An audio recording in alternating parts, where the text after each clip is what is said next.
Hi, it's Lori Morse here in Heart Health Month, February 2020, and I wanted to just offer a couple of little nuggets about heart healthy nutrition. Honestly, these nuggets apply to our entire health, our overall health in general.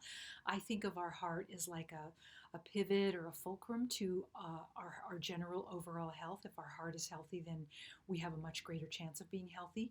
Um, all of our nourishment and nutrients is delivered through our blood. And it's our cardiovascular system that is tasked with carrying all that nutrition, all that oxygen, and a lot of the things that we need to operate optimally. So, tending to heart healthy nutrition is like tending to good nutrition for our whole body. So, I'm going to read from chapter 5 in my book, Reverse Heart Disease Naturally.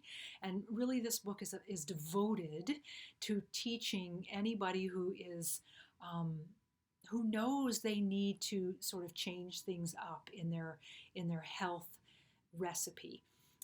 I believe that there are 7 really important and valuable and almost hard to leave any of them out steps in the book that I talk about, and one of them is this nutrition piece.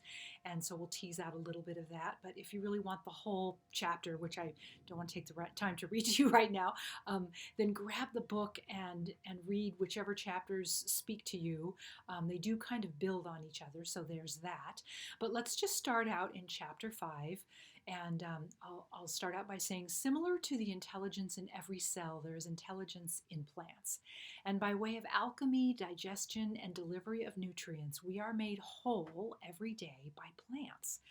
For as many nutritional options as there are out there, almost nobody disagrees with eating real whole food, not more than a body needs in any one given sitting, and mostly plants.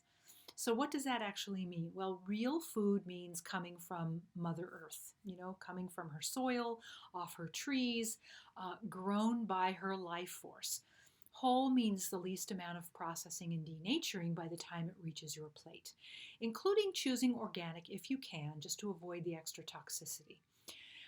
Real food is a life force that gives you your life force, but it isn't.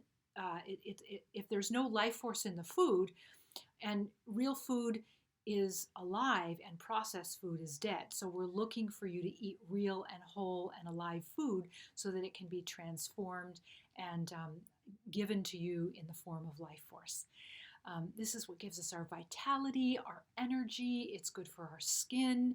It carries much more dense, nutrient packed nutrition through the bloodstream, delivered to all of your organs, your brain, your muscles, your bones, all of your tissues.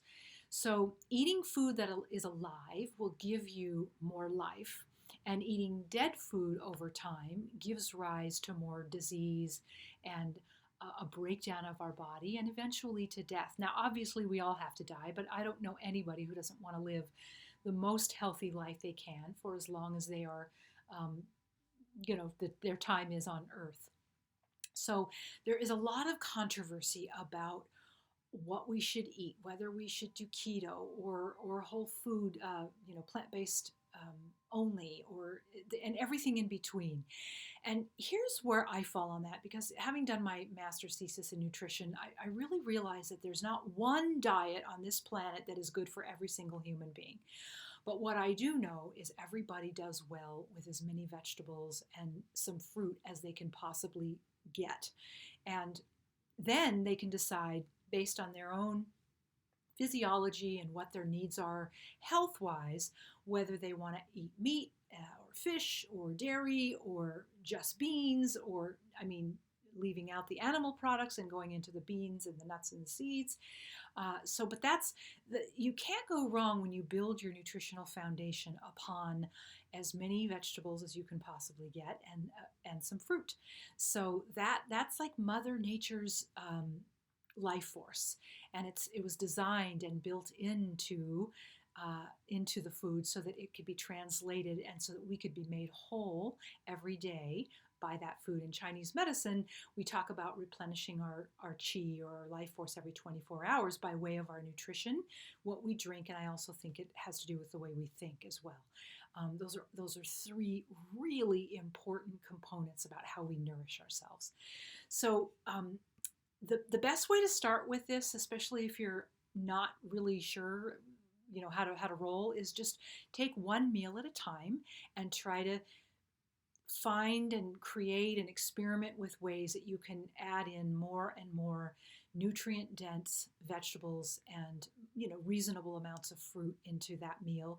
Get it all down pat, make it so that you feel like that's a really good nutrient rich meal for you, and then move on to the next meal and keep doing that until all of your meals feel like they are as nutrient rich and plant healthy, plant whole, plant real as you can possibly get under your circumstances. Okay? Until the next time, Lori Moore signing off.